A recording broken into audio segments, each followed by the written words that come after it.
Le vide quantique, c'est le cadre spatio-temporel qui repère des champs quantiques qui sont dans leur état fondamental, c'est-à-dire dans leur état d'énergie minimum. Champ, espace et temps sont inséparables. Les champs quantiques sont les grands ordonnateurs de la matière. Par leurs excitations et désexcitations, ils créent et annihilent des particules selon leur bon vouloir. Ils sont toutefois eux-mêmes soumis à des lois, les lois de la physique quantique. Dans le vide, même dans leur état fondamental, les champs ne peuvent rester totalement en repos.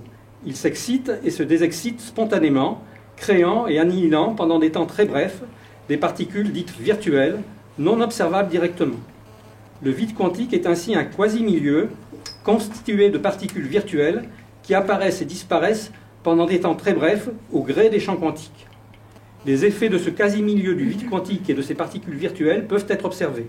L'effet Casimir, dans une boîte dans laquelle on fait le vide, les particules virtuelles, en l'occurrence les photons, induisent une énergie du vide et une force électromagnétique attractive entre les parois qui a pu être mesurée. Alors, deuxième point, la masse inertielle des particules. Lorsqu'une particule réelle se propage dans le vide, elle sent l'effet de ces particules virtuelles, notamment celles créées et annihilées par le champ de Higgs.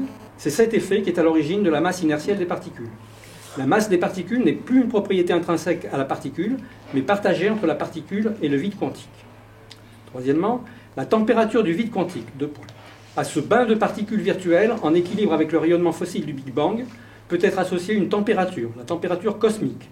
Lorsqu'on remonte vers le passé, l'histoire de l'univers, la température de l'univers était de plus en plus grande, et donc celle du vide cosmique, aujourd'hui elle est de 2,7 degrés Kelvin, mais avant elle était beaucoup plus grande. Lorsque la température a dépassé 1 TeV, c'est-à-dire 10 millions de milliards de degrés, le vide quantique perd sa propriété de conférer une masse aux particules. Au tout début, donc, toutes les particules étaient sans masse dans la première picoseconde, millième de milliardième de seconde, après le Big Bang. Le vide quantique a alors connu une transition de phase liée aux propriétés du champ de Higgs, et cette transition de phase, le mécanisme de Brut, Englert et Higgs, un peu comme si le vide quantique se condensait soudain sous l'effet du champ de Higgs, c'est cette condensation qui a rendu le vide quantique visqueux. C'est cette viscosité due aux particules virtuelles liées au champ de Higgs qui est à l'origine de la masse des particules élémentaires, les quarks et les leptons. Quatrièmement, plus spéculatif, est le lien entre le vide quantique et le Big Bang lui-même.